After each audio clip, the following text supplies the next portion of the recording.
कि उनके जन्म जयंती पर सभी समारोह में उपस्थित भाई देवियों सज्जनों ताली बजाकर उनके स्मरण को प्रणाम करेंगे।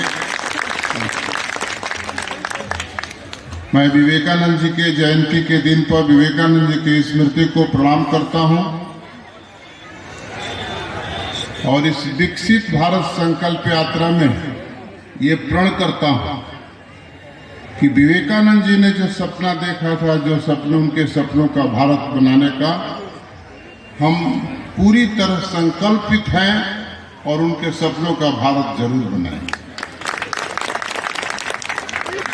विवेकानंद जी ने कहा था और उस व्यायामशाला के विश्व के व्यायामशाला में सारे लोगों को मैं आपसे भी निवेदन करूंगा कि प्रकृति से अपने जीवन को जोड़िए, शक्तिशाली होइए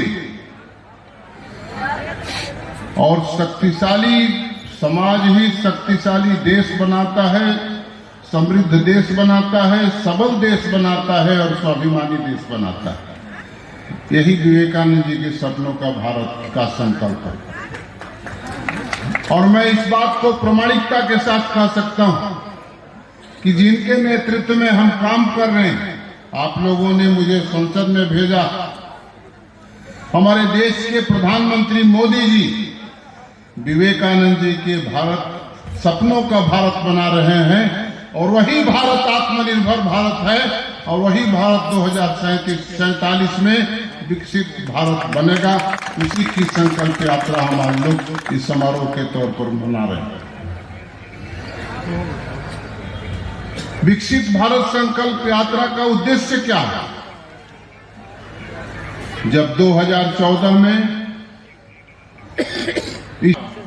गांव, गरीब, किसान, झोपड़ियों के इंसान और नारियों के सम्मान के लिए समर्पित सरकार होगी, कहा था ना?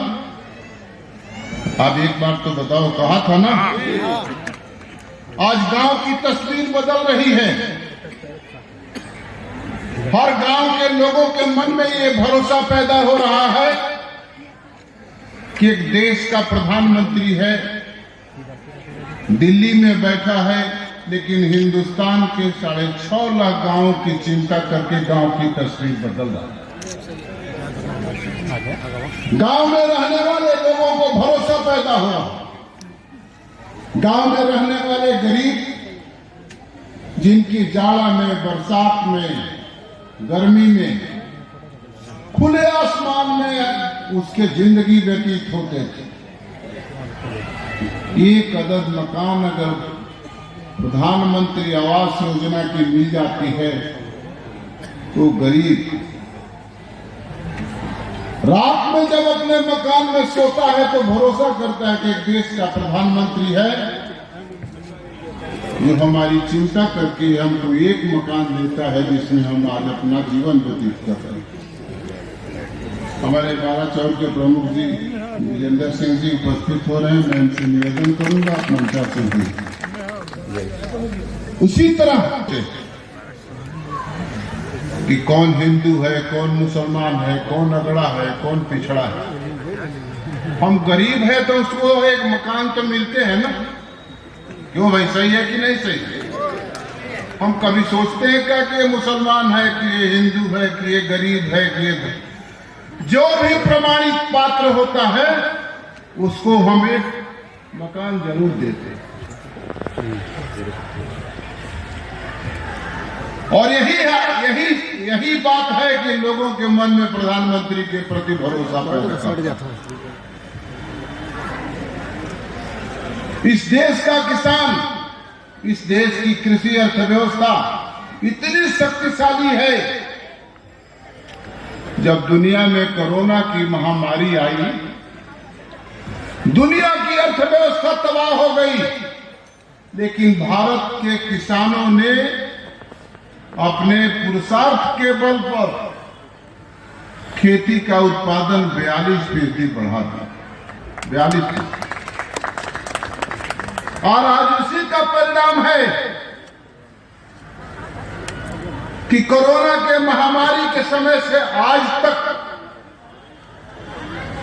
प्रधानमंत्री जी, ये दुनिया की पहली सरकार है और दुनिया की पहली योजना है जो मुफ्त में अनाज वितरण किया जा रहा है। मुफ्त में अनाज वितरण किया जा रहा है कि नहीं?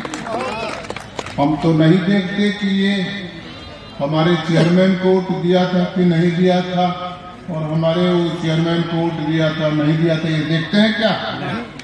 नहीं देखते हैं ना। हम तो कभी नहीं देखते हैं कि ये मुख्तार का आदमी है कि ये अफजाल का आदमी, देखते हैं क्या? सबको मुफ्त में अनाज मिलता है कि नहीं मिलता? मिलता। उधर पीछे हाथ उठाओ, इधर उठाओ, सबको मुफ्त में अनाज मिलता है ना? मिलता। ये देश का पहला प्रधानमंत्री मोदी जी हैं जिनका फैसला है कि मुफ्त में अनाज हम देंगे ही देंगे। लेकिन कहां से? इस देश के 72% आबादी के किसानों ने, मैं किसान हूं इसलिए इस बात को कह सकता हूं कि अनाज पैदा किया, इसलिए उस अनाज को मुफ्त में आज वितरण किया जा रहा है। दुनिया के लोग इस बात के लिए चकित हैं कि भारत का प्रधानमंत्री कैसा है जो अपने देश में मुफ्त में अनाज वितरण कर रहा है। यहां देवियां बैठी हैं,